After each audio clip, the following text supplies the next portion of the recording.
Assalamualaikum warahmatullahi wabarakatuh.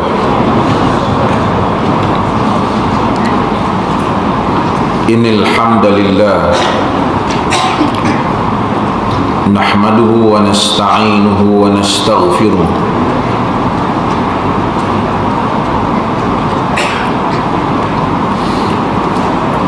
na'udzu billahi min shururi anfusina wa min sayyiati a'malina. من يهده الله فلا مضل له ومن يضلله فلا هادي له. أشهد أن لا إله إلا الله وحده لا شريك له وأشهد أن محمدا عبده ورسوله. أما بعد. Hadirin dan hadirat yang dirahmati Allah, kita masih lagi dalam kitab At-Taharah daripada Bulughul Maram, hadis-hadis hukum yang dihimpunkan oleh Al-Hafidh Ibn Hajar Al-Asqalani. Hadis yang berikutnya, wa an Aisyah radhiyallahu anha qalat kana Rasulullah sallallahu alaihi wasallam yaghsilul maniyya ثم يخرج إلى الصلاة في ذلك الثوب وأنا أنظر إلى أثر الغسل.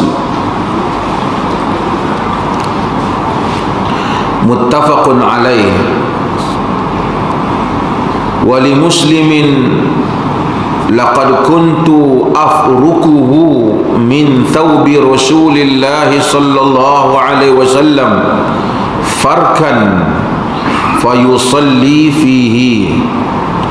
وفي لفظ له لقد كنت أحكه يابسا بظفري من ثوبه.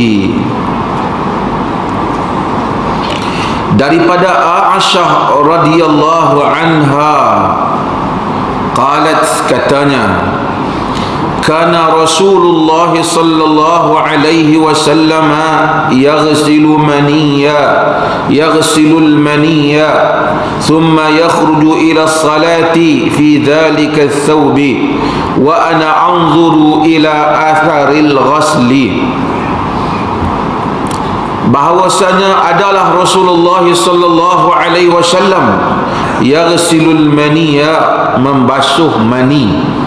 Mani yakni air mani. Thumma yakhruju ila salati fi dhalika thawb, kemudian dia keluar, baginda keluar ke salat, yakni ke tempat salat, menunaikan salat. Fi dhalika thawb, di dalam baju tersebut, yakni dengan memakai baju tersebut. Wa ana anzuru ila atharil ghasli, dan aku melihat kepada kesan basuhan. Al-buqa' al-ma', yakni kesan kepada basuhan tu. Nampak Nabi basuh tu, basah lagi baju tu, Nabi keluar nampak. Baginda keluar tu, Aisyah kata aku duduk nampak. Baginda masuk, kerana rumah Aisyah ialah bersebelahan dengan masjid. Jadi Aisyah nampak kesan baju Nabi yang mana ada kesan basah, kerana baginda sallallahu alaihi wasallam membasuh mani. Mani yakni air mani yang ada pada baju baginda sallallahu alaihi wasallam. Sekali kita syarah dah. Wali muslimin, di dalam riwayat Muslim, dalam riwayat Muslim, yakni daripada Aisyah juga, daripada riwayat Muslim, laqad kuntu afrukuhu min thawbi Rasulillah sallallahu alaihi wasallam farkan fayusalli fi. Aku telah afrukuhu, maksudnya aku kikis dia, scrap, aku kikis dia, yakni kikis dia, tadlik, dikikis dia, aku kikis dia, yakni kikis air mani itu daripada baju Rasulullah sallallahu alaihi wasallam farkan, yakni dia taukid ni dalam bahasa Arab. aku kikis dia dengan kikis yang bersungguh lah, dengan benar-benar kikis lah. Fayusalli fihi, maka kemudian Nabi salat pada baju itu. Fayusalli fihi, kemudian Nabi salat di dalam baju tersebut, yakni dengan memakai baju itu. Beza dengan hadis yang pertama. Hadis pertama dia kata Nabi basuh. Hadis kedua, Aisyah kata kesan mani itu dia kikis. Dia kikis. Wa fi lafzin lahu, dalam satu lafaz yang lain dalam Sahih Muslim, dia kata laqad kuntu ahukkuhu ya bisan, dan adalah aku dulu, yang ni dia cerita, Aisyah cerita kepada orang lain, kita kena faham. Aisyah meriwayatkan hadis ni setelah Nabi SAW tak ada lah. Orang tanya, dia ceritalah tentang keadaan hal Nabi. Aku kikis dia. Ahukkuhu ni macam kita guna tangan ni, kita asalnya garu lah. Kita kikis dia, ya bisan, dalam keadaan mani itu kering, bi dhufri, dengan kukuku, min thawbihi, daripada baju Nabi sallallahu alaihi wasallam, daripada baju Nabi sallallahu alaihi wasallam. Hadis ni, dua hadis ni telah digabungkan oleh Al-Hafiz Ibn Hajar Al-Asqalani dalam satu tempat, kerana hadis ni telah menyebabkan berlaku perbincangan di kalangan para ulama dan khilaf di antara mazhab di dalam Islam. Adakah mani itu najis ataupun tidak? Mazhab Malik dan juga mazhab Abu Hanifah sebelum daripada itu menyatakan mani najis. Sementara mazhab Syafi'i dan mazhab Hanbali, demikian yang muhaqqiqin kebanyakannya menyatakan ia tidak najis. Ibnu Taimiyah rahimahullah kata tak najis. Ni ada orang marah lah sebut Ibnu Taimiyah. Dia 3 hari ni buat kenyataan pula dia. Lama dah hilang. Syekhul Islam Ibnu Taimiyah rahimahullah menyatakan bahawasanya yang sahihnya ia tidak najis. Kita baca hadis ni. Wa an Aisyah radhiyallahu anha, daripada Aisyah radhiyallahu anha. Aisyah ni isteri Nabi sallallahu alaihi wasallam, satu-satunya isteri Nabi yang Nabi kahwin dalam keadaan anak dara, anak kepada Abu Bakar Siddiq radhiyallahu anhu. Bapaknya kesayangan Nabi sallallahu alaihi wasallam dan anaknya kesayangan Nabi sallallahu alaihi wasallam. Berlaku khilaf tentang umur Aisyah masa berkahwin dengan Nabi. Namun hakikatnya apapun khilaf, sama ada kita terima pendapat yang menyatakan umur dia belasan tahun, 17 ataupun 18 masa kahwin dengan Nabi, ataupun qaul yang menyatakan umurnya Nabi masuk kepadanya dalam umurnya 9 tahun. Sebenarnya hakikatnya pada zaman itu dia tidak ganjil. Kalau orang masih ingat, orang tua-tua dulu, dia akan ingat bahawasanya dulu-dulu orang kahwin muda, 11 tahun, 12 tahun ada orang kahwin dah, dulu-dulu. Namun sebahagian muhaqqiqin, khususnya para ulama daripada benua India, mereka cuba menganalisa balik riwayat-riwayat ini dan menyatakan umur Aisyah sebenarnya pada 17 atau 18 tahun ketika Nabi kahwin, ataupun lebih daripada itu. Ini tidak ada masalah yang besar.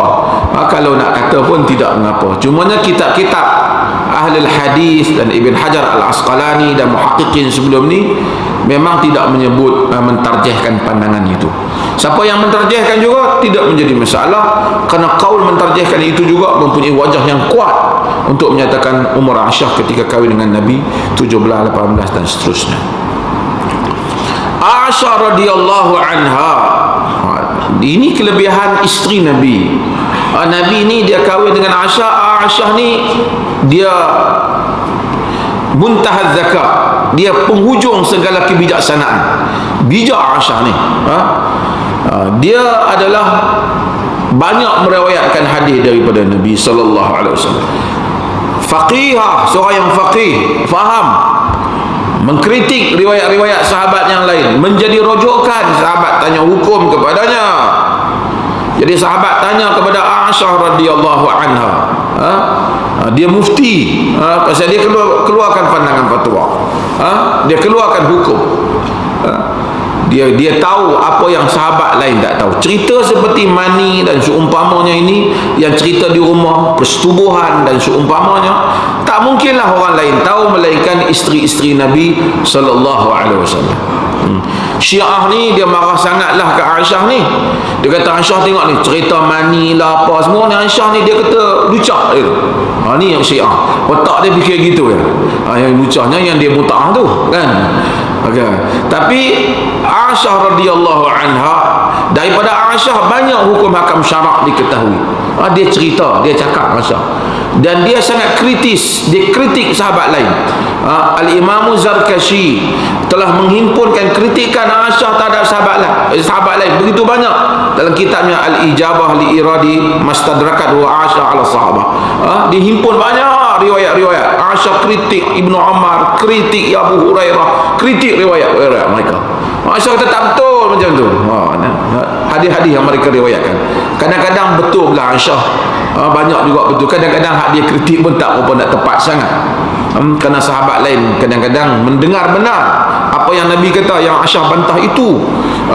Mungkin Aisyah salah faham, ataupun dia ada tafsiran yang mungkin dia terlepas pandang. Walau bagaimanapun ilmu Aisyah adalah hebat. Islam telah memberikan kedudukan keilmuan yang hebat kepada wanita pada zaman awal. Sebab tu duka cita apabila Islam datang ke negara Arab kebelakangan, apabila teruk sangat wanita tak boleh nak keluar belajar. Dulu orang Melayu pun ada, sekarang alhamdulillah, tapi kadang-kadang terlebih pula dah keluar tu kan. Itu masalah lah. Katanya kata dia, kana Rasulullah sallallahu alaihi wasallam yaghsilul maniya. Rasulullah sallallahu alaihi wasallam membasuh mani. Yakni basuh mani daripada apa? Daripada baju Nabi sallallahu alaihi wasallam. Yang keluar daripada lelaki ataupun manusia ni ada berapa? Dia keluar ada air kencing, yang ni sepakat najis.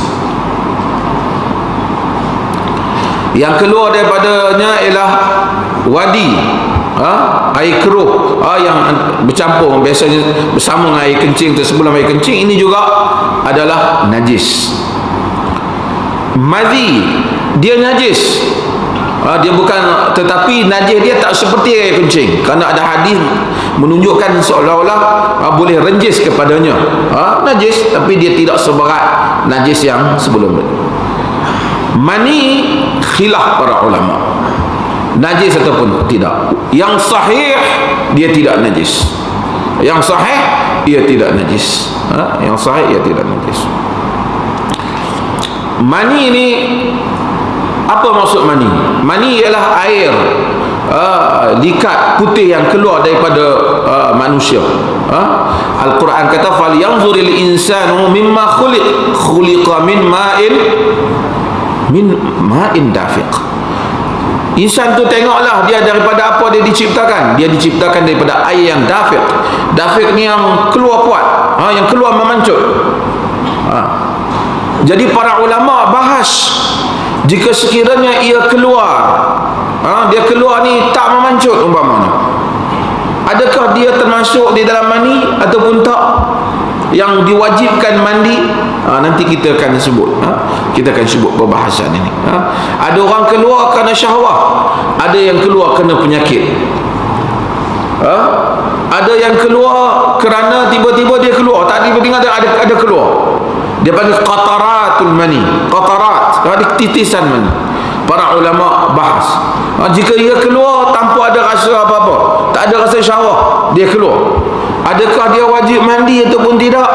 Dalam qaul dalam Imam Ahmad disebut, kita lihat keadaan. Kadang-kadang dia keluar kerana syahwat, maka wajibkan mandi. Bila dia keluar kerana penyakit, umpamanya misalnya dia telah keluar mani pada pagi disebabkan hubungan suami isteri dan seumpamanya, dia dah mandi, kemudian duduk, kemudian dia keluar baki setelah dia mandi, Hal ini berbincang para ulama. Wallahu ta'ala alam, yang rajih dia tak wajib mandi, kerana mandi tadi bukan dia telah mandi, yang tu hanyalah bagian daripada mani yang asal, yang mana dia telah mandi, wajib untuknya. Okey. Rasulullah sallallahu alaihi wasallam yaghsilu al-mani, Nabi basuh mani. Nabi sallallahu alaihi wasallam bila basuh mani, kadang-kadang cerita ni orang ni dia tak faham, dia fikir apa cerita mani lah apa ni, agama ni dia ada hukum ni, agama tuan-tuan pergilah satu apa saja agama dalam dunia ni ambil lah, ada tak pendetilan ni? Tak ada. Sebab tu Islam ialah satu agama yang datang lengkap, dia ajar semua. Walaupun mani adalah satu benda yang kecil mungkin pada, tapi ia penting. Manusia diciptakan, dan kemudian hubungan rumah tangga, kemudian orang, semua manusia berurusan dengan hal ni. Maka ada hukum hakam syarak yang berkaitan dengan hal ini, dan banyak hukum hakam yang berkaitan dengan hal ini. Dan Aisyah radhiyallahu anha sebagai isteri Nabi sallallahu alaihi wasallam, dia perlu bagi tahu apa yang Nabi praktikkan. Bila Nabi basuh, ada dua sebab, dua andaian. Andaian yang pertama, dia basuh kerana najis, tu dia basuh. Andaian yang kedua, kalau dia najis, artinya dia basuh tu satu benda yang wajib lah, wajib basuh. Andaian yang kedua, dia basuh bukan kerana najis, tapi kerana ada kesan di baju, macam kita ada kesan ludah lah, ada kesan apa, kesan makanan, kita basuh kerana nak bagi elok baju, tak nampak macam selekeh. Itu pun mungkin juga. Jadi yang mana satu sebab dia basuh ni? Ini menimbulkan ini timbul perbincangan di kalangan. Bagi golongan yang pertama, yang menyatakan baginda sallallahu alaihi wasallam basuh kerana dia najis, maka mani hukumnya bagi mereka najis. Ini adalah pendapat mazhab Hanafi, Abu Hanifah, dan mazhab Malik. Mazhab Malik. Ada orang marah, apa ni duk pergi mengaji banyak-banyak mazhab ni? Dia jadi masalah kat dia. Kami mengaji satu, tak apa mengaji satu, orang mengaji banyak, kan? Dia tak boleh mengaji banyak, sesat, dia kata. Dia rasa sesat. Adakah pengetahuan menyebabkan orang sesat? Orang tahu mazhab ni, tahu satu tak sesat, tahu banyak jadi sesat. Fikir bagi habis lah. Kau tak tahu satu cakap kalau kita tak tahu. Orang ni ada dua keadaan. Seorang kita tak tahu dia cerdik ke bodoh. Senyap, boleh jadi dia cerdik, boleh jadi dia bodoh. Bila dia bercakap, kita confirm dia bodoh. Ada juga lah orang macam tu. Kalau kita mengajar bagi mudah lah, tak apalah. Jadi Nabi SAW basuh menyebabkan khilaf para ulama. Tapi kita nak tengok hadis yang lain. Apa alasan mazhab Syafi'i dan juga mazhab Hanbali juga. Summa yakhruju ila salati, kemudian baginda keluar ke tempat salat. Fi zalika thawb, pada baju tu.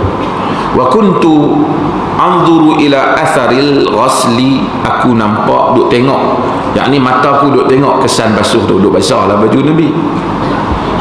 Nabi ni dia tak banyak baju dia, kan? Kita banyak, kan? Nak keluar tadi pun duk bincang nak pakai baju mana kan? Pasal baju banyak, Nabi baju tak banyak. Jadi dia keluarkan baju tu lah. Kalau Nabi ni dia bukan Nabi betul, dia memang satu orang yang memang buat reka je agama ni, syok-syok kerana nak jadi pemimpin. Lebih baik dia tibai betul-betul, baju bagi banyak, bagi kaya, rugi lah. Dah kedudukan semua dah, tak ambil kesempatan. Tapi oleh kerana dia Rasul Tuhan, dia buat, dia hidup dengan cara yang Allah arahkan kepadanya, maka dia tak ambil habuan di dunia ni, kerana dia meyakini akhirat lebih daripada kita semua. Kalau orang tak yakin, dia habaq kat orang kan, macam orang dia kempen kan, dia kempen satu benda. Saya pernah jumpa satu orang jual barang tepi jalan, dia jual ubat kurih, tapi dia sendiri tu gemuk. Gemuk. Saya tengok dia, saya kata ubat ni bagus, dia kata minum badan turun semua. Kita tengok dia gemuk, nak kata takut dia kecil hati, tapi kata juga lah, kata entah tak minum ke? Dia kata saya tak minum lagi lah, duduk jual ya.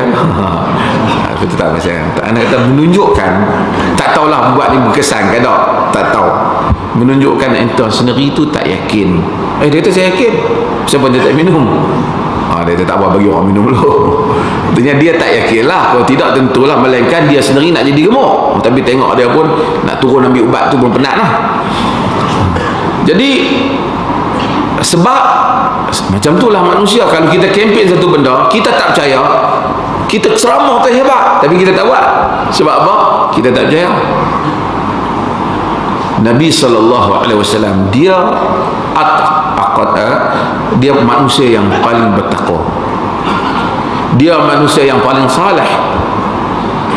Sebab tu, kerana baginda yang paling yakin dibandingkan kita semua. Muttafaqun alaih. Hadis ini diriwayatkan oleh Al-Bukhari dan Muslim.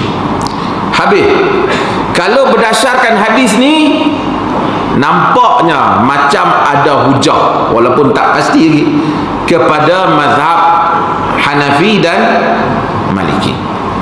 Tapi kita baca hadis lain pula. Jadi Ibn Hajar Al-Asqalani ni dia letak sekali.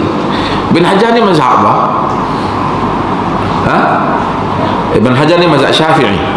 Dia mazhab, walaupun dia tarjih, tapi dia mazhab Syafi'i.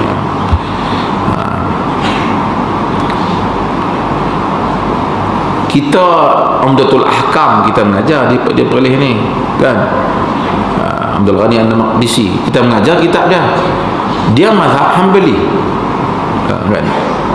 Jadi kita mengajar orang perlih ni, mengaji semua, bukan kata buat reka dah. Semua yang mengaji ni kitab turas belakang ni. Jabatan Mufti kita sedang siapkan terjemahan kitab Zadul Mustaqni', itu kitab fiqh dalam mazhab Hanbali,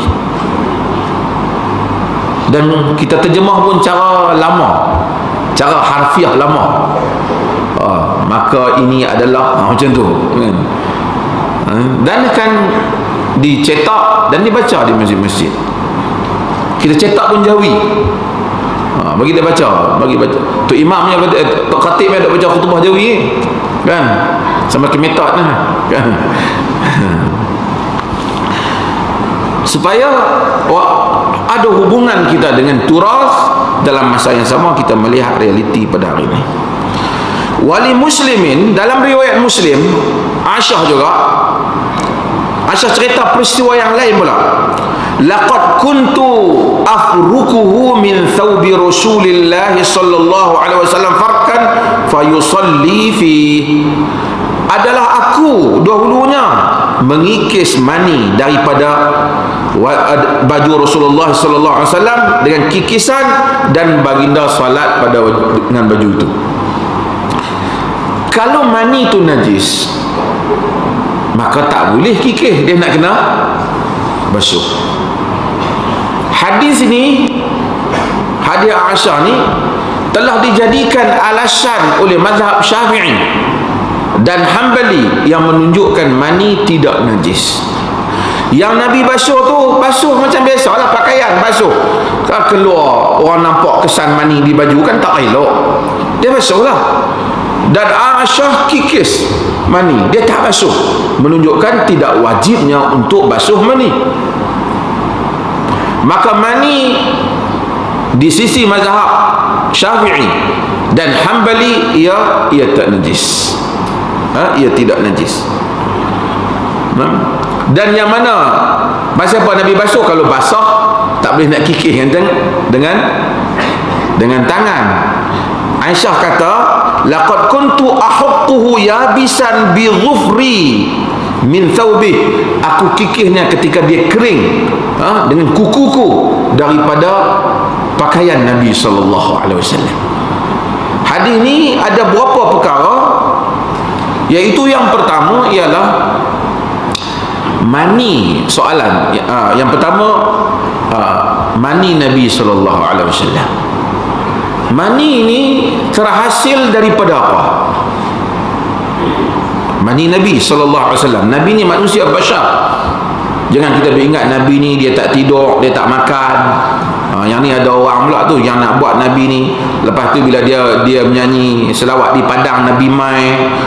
Yang ni macam-macam lah. Yang ni dah. Nabi ni bashar, kan? Sebab tu Abu Bakar Siddiq radhiyallahu anhu kata, ayyuhan nas, man kana ya'budu Muhammadan fa inna Muhammadan qad mat.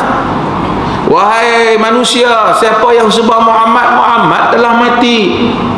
Wa man kana ya'budullaha fa innallaha hayyun la yamut. Sesiapa yang menyembah Allah, sesungguhnya Allah itu maha hidup dan ia tak mati.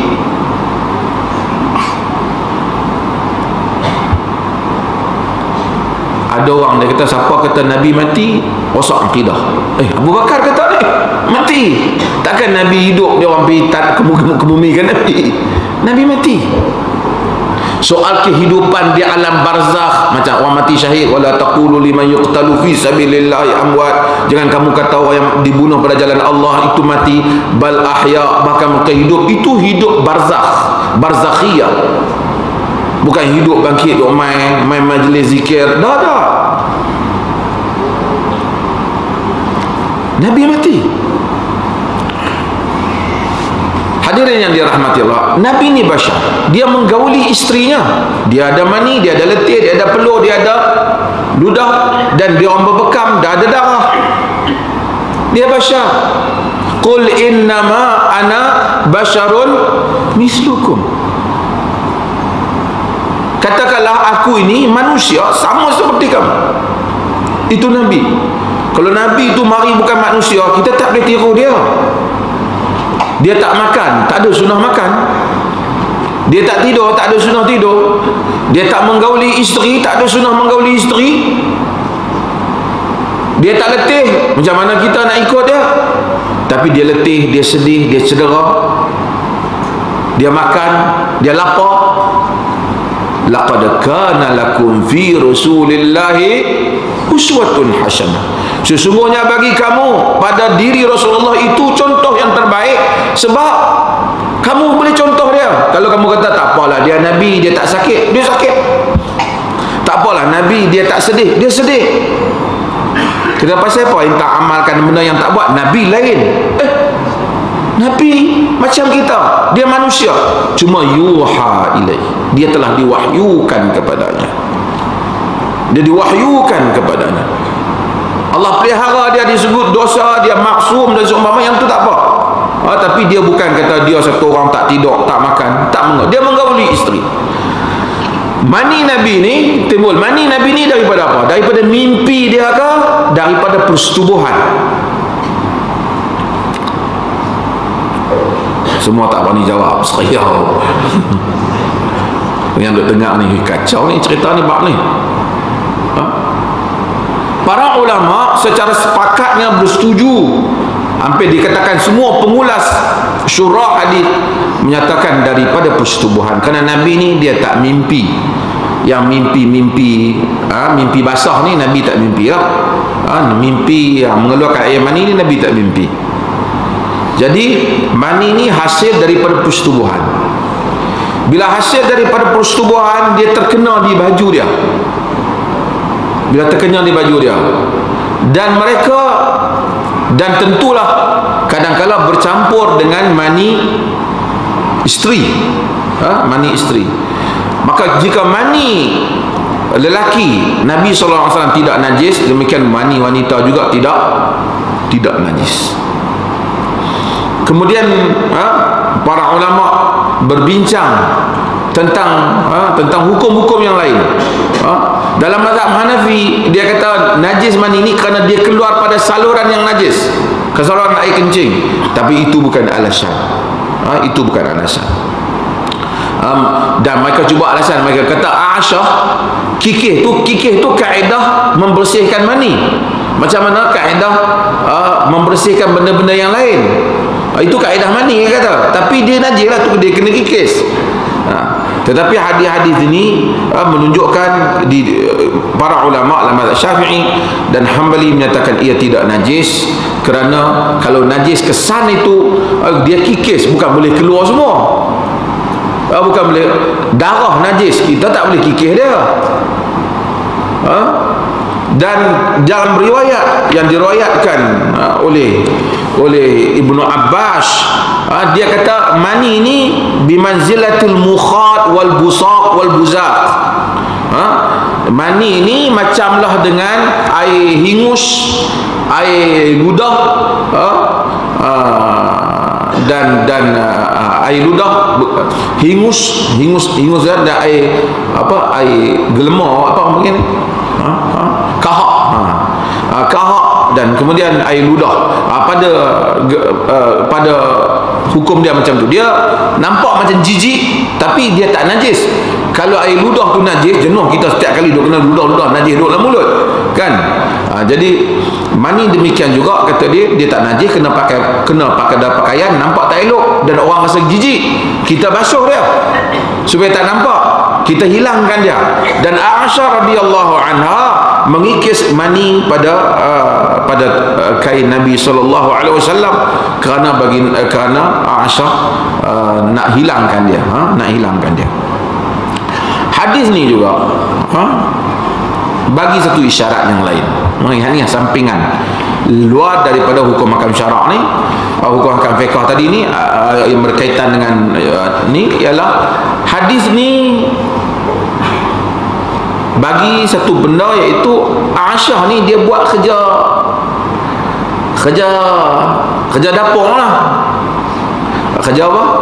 Kerja rumah, kerja orang perempuan lah, cuci pakaian. Ini menafikan pandangan setengah pihak, kata dalam Islam isteri tak ada buat kerja apa. Isteri hanya duduk saja, tunggu layan suami saja di atas katil. Suami wajib menyediakan wang gaji. Ada penceramah yang sebut dalam TV dan seumpamanya. Jadi bila suami yang gagal menyediakan ni, maka mereka ni adalah suami yang gagal. Kacau juga ni, kebanyakan ada ni macam nampak macam gagal ya. Tapi sebenarnya Aisyah radhiyallahu anha dia buat kerja ni, basuh baju ni kerja orang perempuan lah, Aisyah buat. Walaupun para ulama di kalangan mereka membincangkan tentang tengok kepada adat, kepada zuruf, tengok kepada kebiasaan macam mana. Jika kebiasaan di negeri itu orang kahwin semuanya dia sediakan wang gaji, maka kita sediakanlah, kerana bagi sama dengan realiti. Kan, kena bagi sama, kerana Quran kata wa'ashiruhunna bil ma'ruf, dan gaulilah mereka dengan cara yang ma'ruf, dengan cara yang dikenali sebagai cara yang baik lah. Kalau semua orang negeri itu, semua orang ada wang gaji, suami dia memang macam mana pun sediakan, maka tiba-tiba seorang saja isteri kita tak ada, nampak jadi janggal. Maka ketika itu dia sediakan. Jika negeri itu orang tak sediakan, maka dia tak sediakan. Dia tak sediakan. Dan wanita melakukan tugasan dengan kadar-kadar yang dia mampu dalam tugasan. Satu lagi saya terlepas tadi nak sebut, ialah tentang para ulama apabila membahaskan hadis ni, mereka juga membahaskan tentang masalah hukum rutubah farjil mar'ah. Dia panggil hukum tentang kelembapan yang ada pada kemaluan wanita. Dia najis ataupun tidak. Kemana kemaluan wanita ni ada kelembapannya. Bila dia kena pada pakaian dia, adakah dia najis ataupun ia tidak najis? Ini disebut oleh Ibn Qudamah dan disebut oleh para ulama yang lain. Maka khilaf para ulama, wallahu ta'ala alam, yang sahih dan rajih ia tidak najis. Jadi wanita kalau tengok dia basah kepada pakaiannya, bukan disebabkan kerana mazi ataupun disebabkan kerana air kencing dan seumpamanya, maka dia tidak wajib untuk membasuh kelembapan itu. Kemudian kelembapan itu dia kadang-kadang dia sentiasa ada, kan? Sebagian orang sentiasa ada. Adakah telah terbatal wuduknya bila dia tengok ada basahan itu? Ini sebutlah orang lelaki tak tahu apa, tak usah duk dengar. Masa kita bagi kuliah kat wanita. Yang rajih Allah Ta'ala alam ialah dia tidak membatalkan wuduk, kerana ini masyaqqah, mustahil. Kerana melainkan sebahagian para ulama menyebut jika ia keluar pada musim-musim, umpamanya dia keluar dengan banyak selepas daripada haid ataupun masa istihadah, maka ketika itu dianggap sebagai keluaran yang berasingan, maka dia membatalkan wuduk. Pada kelembapan biasa yang basah, dia tak dikira sebagai membatalkan wuduknya, yang membatalkan wuduknya. Kerana mereka ambil istifadah daripada perbincangan hadis, daripada hadis Aisyah ni banyak perkara yang telah dibincangkan oleh para ulama dalam hal ini. Hadis ni juga, dalam hadis Aisyah kata, laqad kuntu ahukkuhu yabisan, aku kikis najis mani itu ketika dia kering, menunjukkan bahawasanya kata dalam mazhab Syafi'i dan Hanbali dia tak najis lah, kerana Nabi biar sampai kering. Kalau najis, dia tak biar najis tinggal di pakaian dia, tentu dia cuci, kerana Nabi tak banyak pakaian. Tapi sehingga benda itu kering, menunjukkan kerana Nabi tak mungkin membiarkan dirinya dalam keadaan bernajis. Kata mereka itu adalah salah satu dalil yang menunjukkan bahawasanya mani adalah tidak najis. Maka mani yang kena pada pakaian satu orang, mungkin dia menggauli isterinya dan seumpamanya, ataupun dia tidur, kemudian dia dapati dia solat, kemudian dia dapati pada tengok lepas daripada semayang, tengok pada pakaiannya ada kesan air mani. Adakah wajib dia mengulangi solat ataupun tak? Tidak wajib mengulangi solat. Tidak wajib mengulangi solat. Hatta wanita, ada wanita yang maninya zahir. Kena orang tanya Nabi SAW, kalau wanita mimpi dia kena mandi tak? Nabi kata, na'am idza ra'aitil ma', ya, jika engkau nampak ada kesan air, maka engkau mandi.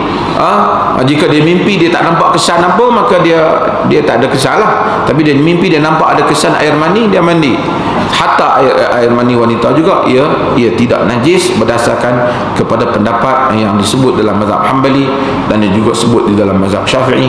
Kerana Aisyah radhiyallahu anha dia hanya mengikis mani Nabi sallallahu alaihi wasallam. Ini adalah sedikit sebanyak hadis di dalam masalah ini yang disebut tentang hukum mani. Ada lagi hadis yang berikutnya, cuma sebelum tu saya nak sebut ada beberapa benda yang keluar daripada manusia ni yang confirm najis. Najis dia kan, air besar dia, air kencing najis. Mani ni khilaf, mali najis dengan dia tidak seberat yang tadi. Wadi dia najis. Ada benda yang confirm tak najis yang keluar daripada tubuh manusia. Apa dia? Peluh tak najis. Lagi air mata tak najis. Tengok air mata, Allah kata air mata. Air liur dia tak najis. Jadi ini tidak najis. Dulu orang di Jordan, saya dulu belajar di Jordan, ada Wadi Syu'aib, kan? Lembah Nabi Syu'aib. Dikatakan Nabi Syu'aib di situ lah. Sebenarnya cerita-cerita para nabi ni, tempat cerita para nabi itu benar ada dalam Quran dan Sunnah. Tempat-tempat yang disandarkan ini sebenarnya tak ada yang boleh disahihkan melainkan beberapa tempat lah. Nabi kita Muhammad punya tempat sahih lah, nabi-nabi yang terdahulu, kan? Melainkan tempat Nabi Allah Ibrahim yang ada nas sahih. Yang lain tu tak pasti. Kalau tuan-tuan pergi mengembara, orang kata ni tempat Nabi sekian-sekian, ni cerita Ashabul Kahf, tempat Ashabul Kahf, Ashabul Kahfi tu berapa banyak ada dalam dunia ni. Di Jordan ada, di Turki ada, saya pergi di Urumqi Cina pun ada juga. Semua orang klaim bahawasanya yang itulah tempat mereka. Wadi Syuaib ni, dia kata Nabi Syuaib ni dia sedih kat kaum dia, dia menangis sehingga jadi sungai. Tu cerita orang cerita. Tak, ini cerita lah ayak mata sampai nak jadi sungai. Ayak mana ayak mata nak jadi sungai? Mata ayak lain lah kan. So kadang-kadang cerita-cerita, cuma yang penting kita cerita air mata ni kalau jadi sungai pun tak najis lah air mata ni. Sepakat ijma', tak khilaf, air mata tak najis. Wallahu ta'ala alam. Saya jawab soalan ni, ada hantar kan. Ada masa lagi tak? Okey bawah.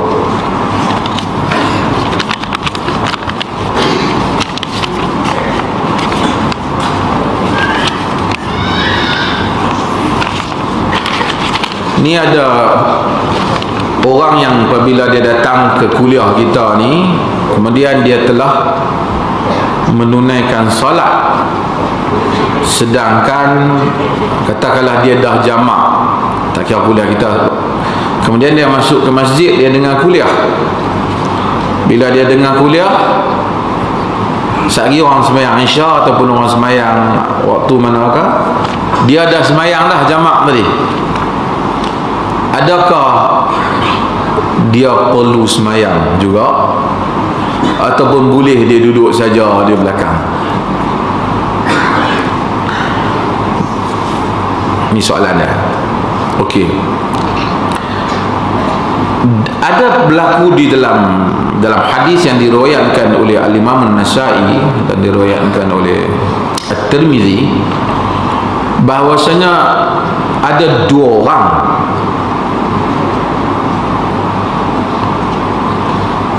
dia dalam masjid dengan Nabi, dia tak semayang, orang lain semayang. Nabi kata, ma mana'akum an tusalliya ma'ana, siapa kamu tak semayang dengan kami?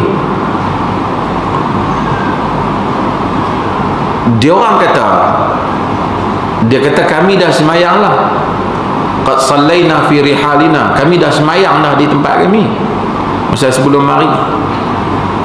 Nabi SAW kata, idza sallaituma fi rihalikuma thumma ataituma masjida jama'atin falyusalli ma'ahum fa innaha lakuma nafilah.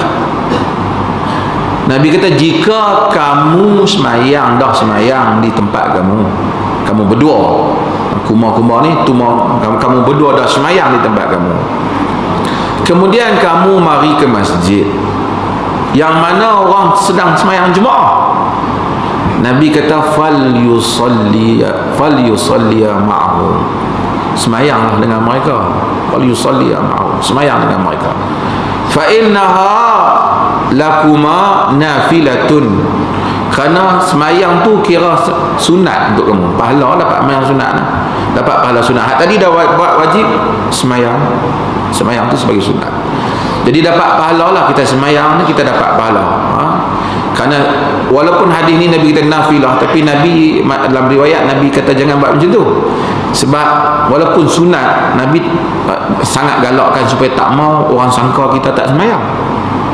Mai sekali orang tengok siapa depa tak semayang ni, kau nak curi handphone ke macam tu kan, sama zaman sekarang. Macam kita buat hadis Nabi SAW, kita solat. Kedua nak tanya soalan ni ialah, kita ni bila duduk dalam masjid, kalau orang bang dah azan, kalau orang azan, kita ni tak boleh keluar daripada masjid, melainkan kerana urusan nak semayang lah. Keluar nak pergi ambil wudu tak apalah, keluar nak pergi, tapi nak masuk balik solat lah, ataupun kita lambat, kita nak keluar pergi masjid sebelah tu dan berjemaah, walaupun tak afdal boleh, tapi dia tak boleh keluar. Tak apa, mayang di rumah dia bilang tak boleh. Kerana Abu Hurairah tengok ada orang keluar, dia kata wa amma hadza faqad asa Abul Qasim. Adapun orang ni dia telah menderhakai Nabi. Abul Qasim ni Nabi Muhammad sallallahu alaihi wasallam. So kalau orang dah bang, kita kok rasa aku balik main rumah kot. Jangan. Kita kena sembahyang di masjid. Macam mana boleh orang panggil hayya 'ala solah kita belah? Kita mana boleh orang hayya 'ala solah kita pergi belah? Kita kena tunggu lah, kena orang panggil. Sebab itu ada riwayat Al-Buwaiti ni dalam mazhab Syafi'i, imam dalam mazhab Syafi'i, imam besar. Dia selain daripada Ar-Rabi' bin Sulaiman, dia dipenjarakan pada zaman khalifah dia sebab isu makhluk khalqul Quran. Pada hari Jumaat dalam penjara dia akan mandi apa semua bagi elok. Dia tokoh besar dalam mazhab Syafi'i. Orang mazhab Syafi'i mesti kenal dia, kan? Dia mandi semua elok. Dia buat apa? Dia pergi duduk kat pintu penjara. Dia pergi duduk kat pintu penjara untuk apa? Dia tentu tak boleh keluar dah, pasal orang seru untuk sembahyang. Idza nudiya lis-salati min yaumil jumu'ati fas'au ila zikrillah. Apabila diseru kepada sembahyang pada hari Jumaat, maka bersegera. Jadi dia pergi kerana ya Allah, aku telah sahut seruan ni tapi tak boleh nak keluar.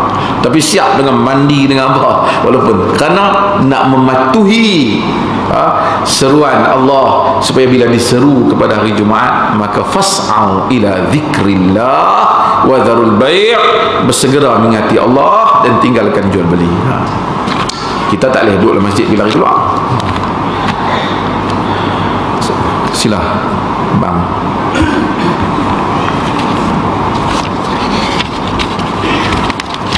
Allahu Akbar. Allahu Akbar.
ada penceramah menggunakan kisah Bilal yang melakukan solat sunat wuduk sebagai dalil membolehkan amalan baru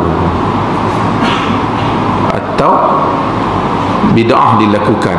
Boleh Datuk terangkan bila munculnya hadis berkaitan? Tuan-tuan, sebelum tu kita kena tahu beberapa perkara.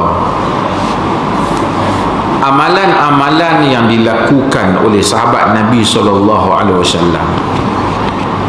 di hadapan Nabi dan diakui oleh Nabi SAW dikira sebagai iqrar ataupun takrir. Kerana sunnah tu qaulan wa fi'lan wa takriran, perkataan, perbuatan dan pengakuan. Pengakuan tu jadi sunnah.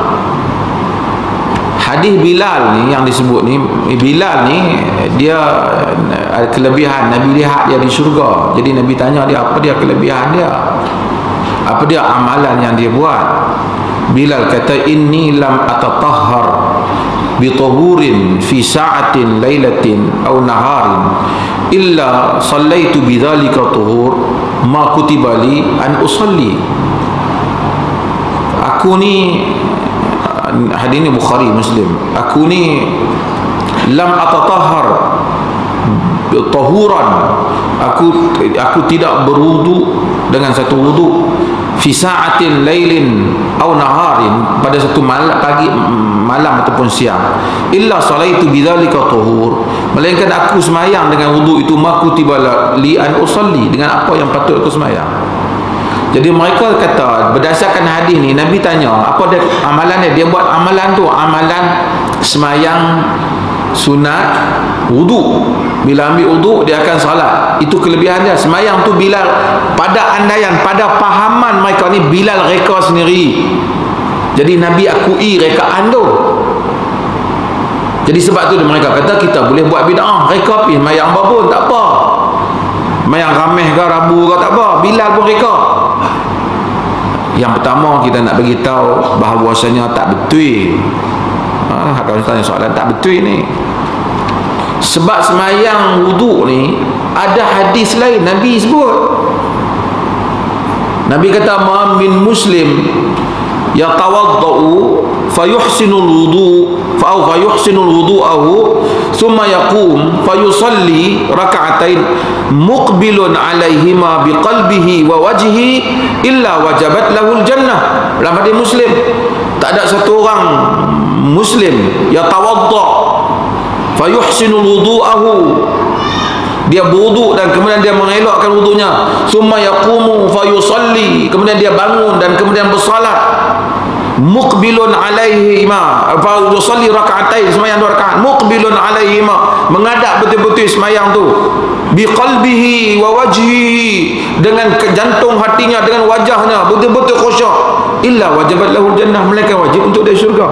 Ni sunat sembahyang. Bila ambil wudu betul-betul, Nabi kata ma min muslim yatawaddu fa yuhsinul wudu, berwudu dan mengelakkan wudu, fa yuhsinu wudu'ahu thumma yaqumu fa yusalli, kemudian dia bangun dan salat, muqbilun alaihima, bersungguh-sungguh sembahyang tu, biwajhihi wa qalbi, biqalbihi wa wajhi, dengan jantung hati, dengan wajahnya, illa wajabat lahul jannah, melainkan wajib untuk dia syurga. Nabi bagi tahu sembahyang tu, yang sembahyang tu yang bila solat tu, bukan dia reka. Dia pada ingat reka macam dia pada reka tu. Kemudian kalaulah andai kata apa-apa amalan yang mereka sebut, kerana sahabat ni takkan buat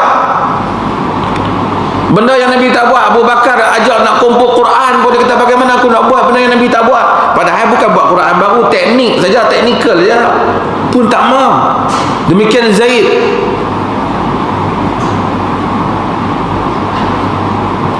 Dia pun tak mau. Oleh kerana itu, apabila Nabi, satu lagi, apabila Nabi mereka sebut satu amalan pada Nabi, Nabi tanya apa yang kau buat, pertama kita kena tahu amalan tu mereka ambil pada Nabi. Kalaupun kita tak jumpa mana hadis lain yang sokong amalan tu, kita kena tahu mereka sebut depan Nabi tu artinya takrir. Kerana sunnah tu perkataan Nabi, perbuatan Nabi dan pengakuan Nabi. Nabi aku. Kita ni kalau buat, Nabi mana nak menurut kita? Dia apa buat, dia pergi tanya Nabi. Kita nak tanya siapa? Tak, saya tanya ustaz saya. Ustaz yang bukan Nabi. Walaupun dia macam-macam, dia ada sahabat, dia ada apa, tapi dia bukan Nabi.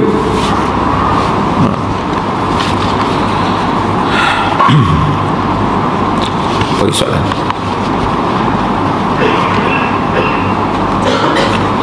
Satu soalan tentang adakah apa yang patut kita buat masa 10 Zulhijjah.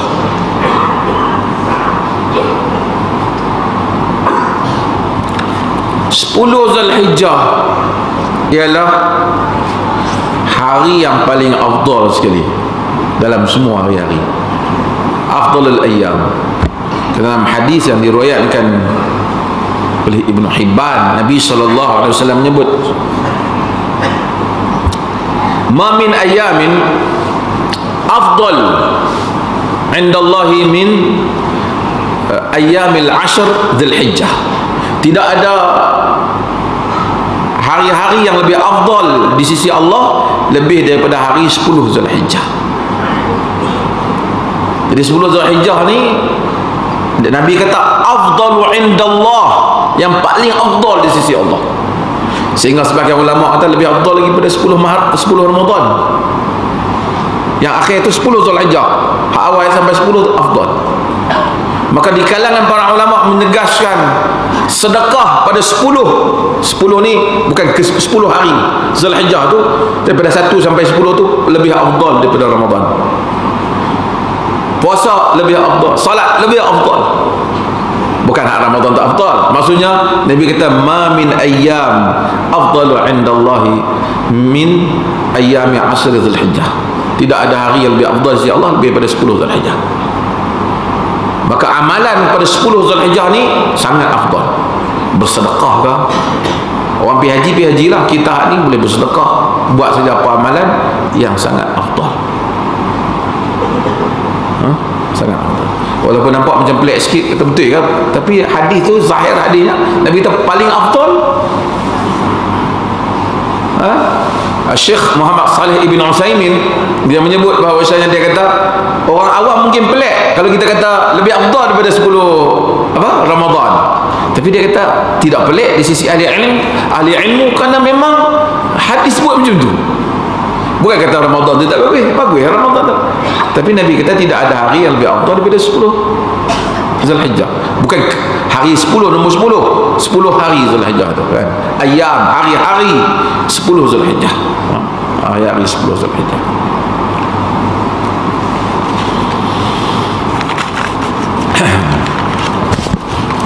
Ada orang minta supaya peringat tentang larangan ni. Kita peringat dah tiap-tiap tahun ni. Larangan tukang sembelih dan tukang lapah ni ambil habuan daripada daging korban. Ini peringat lah. Tiap-tiap tahun kita peringat. Tak apalah, dia suruh peringat. Pasal mungkin orang lain pun nak dengar.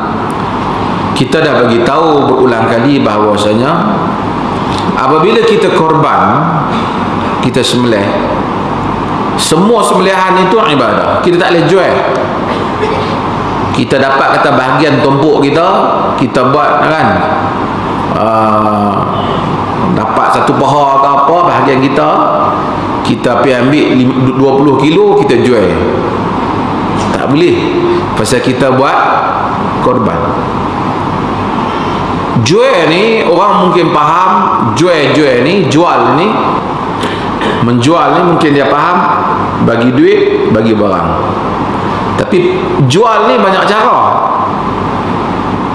Orang buat kerja, kita bagi barang, tu jual juga. Sebab tu kita belajar dalam sistem perniagaan, barter trade dan jual. Itu upah lah tu.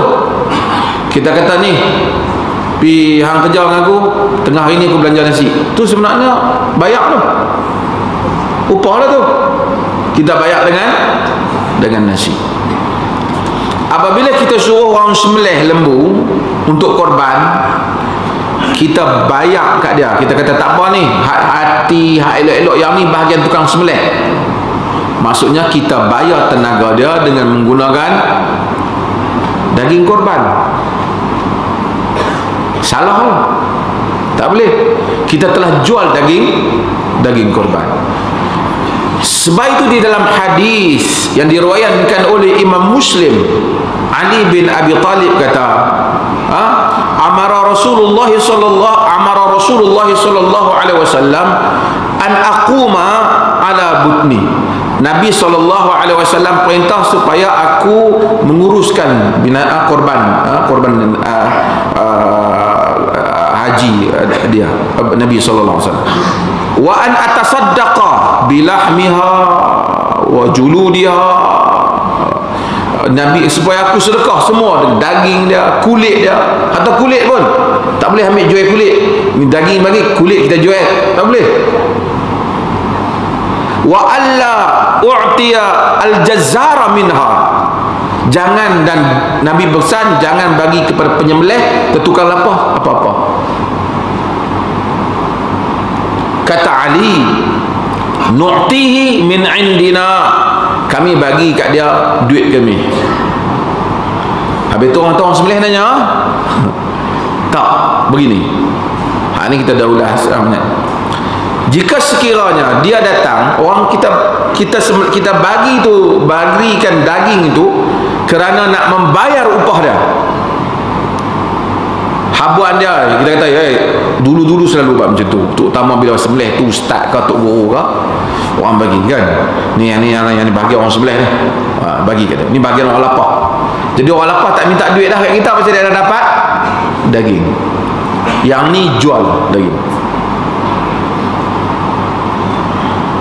Habis mereka tak boleh dapat lah. Mereka boleh dapat, tapi mereka dapat macam orang lain.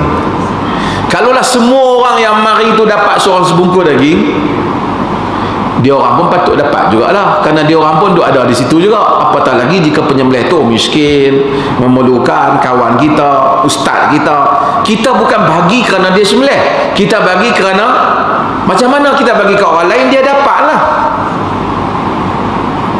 Jadi kita yang tahu. Tapi kalau kita bagi pada dia kerana nak mengelakkan kita kena bayar kat dia, maka itu nama dia upah. Ali kata wa nu'tihi min indina, kami bagi pada tukang sembelih itu duit kami. So nak elak macam mana? Tukang sembelih ni kita bagi siap-siap lah kat dia. Sebab itu kalau harga lembu tu kata kita nak buat katalah harga lembu kata 4,000 ataupun 3,000, kita letaklah 3,200. 3,000 tu harga lembu, 200 tu upah kita bagi duit dia sembelih, dia lapar, dia apa semua geng-geng tu, katakanlah tak tahulah berapa duit dia ambil kan, supaya kita bagi duit tu duit kita asing. So hampa jangan ambil daging ni daging korban. Kalau hampa nak ambil macam mana orang lain pakai ambil seorang sekilo, kata apa seorang sebungkus, macam orang lain yang hadir, tak mengapalah. Ataupun dia miskin, kita bagi lebih kat dia. Sebab apa bagi kat dia? Bukan kerana dia sembelih, dia miskin. Ataupun dia pak saudara kita. Ataupun dia memang, kalau dia tak sembelih pun, artinya memang kita bagi macam tu lah kat dia. Itu cerita lain. Tapi ini telah dilakukan oleh ramai tempat. Bila dia sembelih, dia tak asing, hati limpah, bagai-bagai ni, gearbox, handbrake, semua dia bagi kepada tukang sembelih. Dulu kita saya masa dulu habak punya tukang sembelih marah kat saya. Dia ni mengacau betul. Boleh kita tak dapat daging banyak, dia piwak keluar fatwa ni. Bukan fatwa ni, memang dalam hadis tau. Dan sebab tu Imam Nawawi semua sebut dalam kitab-kitab mazhab Syafi'i. Kita tak tahu mazhab Syafi'i apa. Ada masa aku mazhab Syafi'i dia ikut Imam Syafi'i betul. Seorang imam terbatal dalam kurungan kentut ketika tahiyat akhir. Sebut batal dah okey. Solat fardu berjemaah, bagaimana cara dia nak bagi tahu pada makmum untuk menggantikannya? Perlulah dia menyebut tasbih. Dia dah kalau batal, nak tunggu situ berapa lagi kan? Tahu taklah hang bagi salam, hang kena berhenti lah, bangkit. Orang yang dia belakang, sebab itu orang yang belakang imam ialah orang yang reti kan. Jangan orang yang tak reti ganti dia. Orang di belakang imam tengok dia bangkit, kawan tu lah, taklah payah dia bergesok-gesok, dia bagi salam lah. Assalamualaikum warahmatullahi. Mana ikut dah bagi salam. Habis lah solat tu, ada tahiyat akhir lah.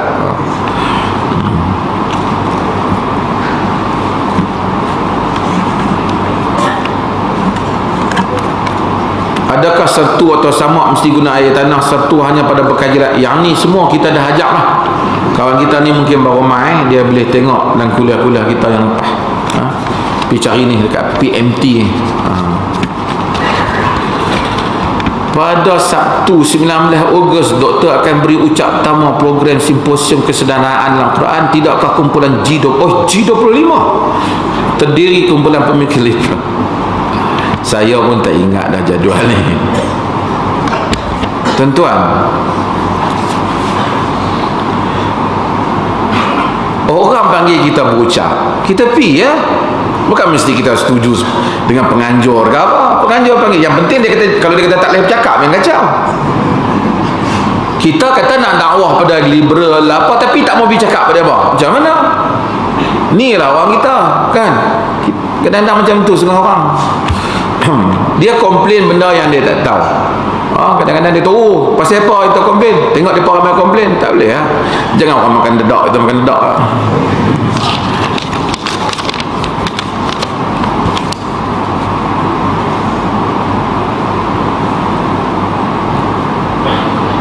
Apa dimaksudkan dengan 6 bulan anak tak sautara? Yang ni kita dah ulas lah, tak larat nak ulas. Boleh baca kita punya tulisan. Benarkah makan telur masin dan ikan kering hukumnya haram? Disebab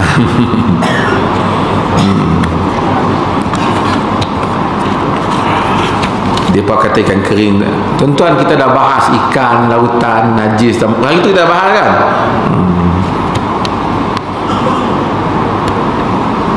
Kadang-kadang dia baca tu, saya sebut orang dulu kan,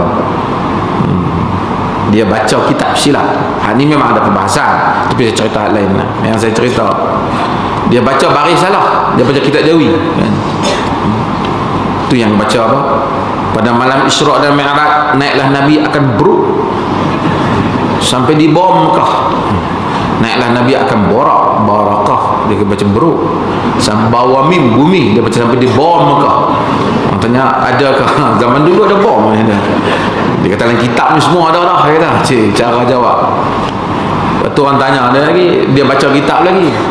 Maka dengan itu haram makan daging babi, haram makan batang keladi. Demam tu bicara. Semua dia buat sayang keladi untuk urutan haram. Dia mengajak baca takbir. Dia orang baca binatang kaldai, dia baca batang keladi kat alam dahlia. Binatang kat alam dahlia tu kaldai, dia baca keladi, batang keladi, binatang kaldai.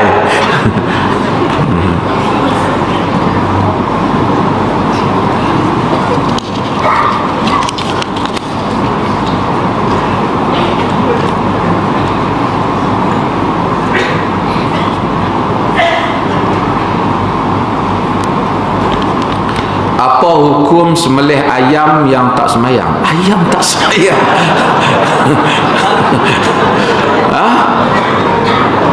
Ayam memang. Tapi ayam tu pagi-pagi tu dia tasbih betul.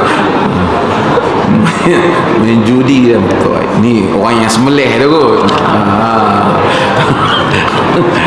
Hujan-hujan ni kan. Selagi satu orang tu Muslim, tidak sabit dia kafir, maka sembelihan dia sah. Walaupun afdalnya kita cari yang terbaik, tapi kalau dia sembelih kita kira sah lah, sah. Sembelihan tu boleh dimakan. Lagi kan ahli kitab boleh dimakan. Ini kan pula Muslim yang fasik juga boleh dimakan. Melainkan dia kata tak wajib semayang. Kalau semayang ni hampa je wajib, aku dak. Yang ni tak boleh makan lah, kerana dia keluar daripada agama. Yang mana dia masih kata semayang wajib, cuma dia tak semayang, dia fasik, semayang boleh makan.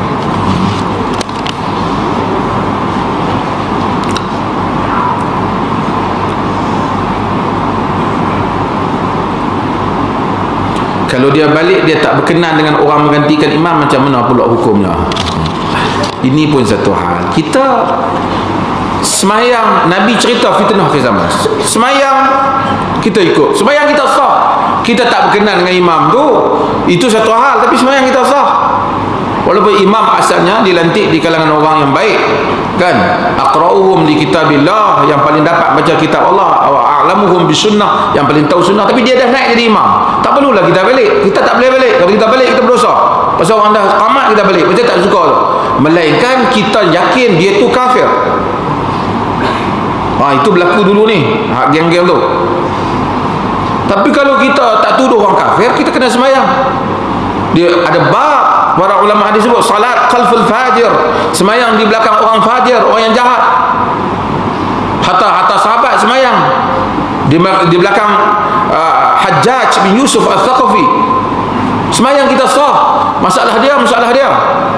Kalau melainkan kita tahu sehari ni semayang maghrib buat 7 pula ni, yang tu kita tahu, yang tu tak sah lah. Macam kita cerita satu orang main yang dia buat lawak semayang baca sedap maghrib, orang tak tahu pakai tolak dia jadi imam.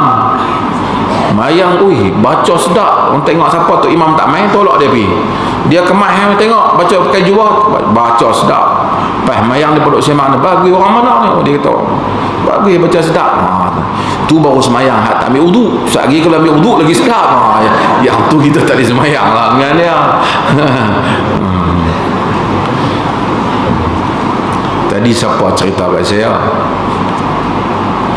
Cerita orang gila. Antara siapa cerita? Dia kata ada orang gila, 3 orang gila duduk di wad gila, antara doktor muda yang pakar ni apa nama tentang orang gila ni dengan nurse yang jaga lama ni. Doktor tu kata boleh keluar lah 3 ni. Nurse kata tak boleh. Doktor tu kata boleh, saya belajar semua dari segi teori, tengok dah interview dia dah test okey. Nurse tak boleh, saya tengok tahu tak boleh. Saya kerja lama 30 tahun saya tahu. Boleh, saya mengaji kan, tak apa. Saya bila nak keluar tanya seorang pertama sebelum dah nak dapat nak keluar ni, 3 kali 3 berapa? Dia kata 280. Tu saya kata tak boleh. Doktor terkejut. Tuan kata 3 kali 3 berapa? Dia kata tak boleh. Lepas tu dia kata hak nombor 3 lah. 3 kali 3 berapa? 9. Tu saya kata boleh. Tak, ni seorang. Nah, tak boleh. Siapa tak boleh? Cuba tanya dia, main mana 9 tu? Main mana 9 tu? Dia kata 9 tu main kat mana? Main kat tu lah, 280 tolak bah dia ni. Tu saya kata tak boleh.